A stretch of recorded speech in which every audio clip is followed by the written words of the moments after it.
In order to fix no contacts on a Samsung Galaxy A57, first of all, we need to go to the phone app. And if you go to contacts and you are supposed to have your whole contacts list, but you have only, let's say, a couple of them or no contacts at all, then you can try to check if you have the view all contacts option at the top in here.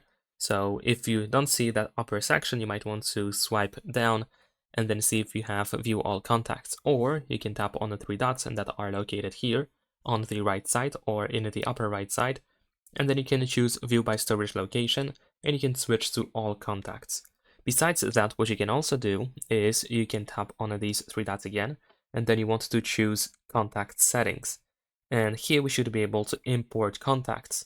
Of course, we can allow contacts to send us notifications, and then in here we need to choose from where we want to import our contacts. So for example, if you have all your contacts on your SIM, but they are not being displayed in the phone app, then you can choose your SIM, and then in here you can select all contacts that you want to transfer, tap on the done over here in the upper right corner, and then you want to decide where you want them to be imported. So let's say I'm gonna choose the phone storage, and then we need to confirm by tapping on the import. And then you should be able to go back to the phone app and hopefully you can find all your contacts. So that's pretty much it. Leave a like and subscribe.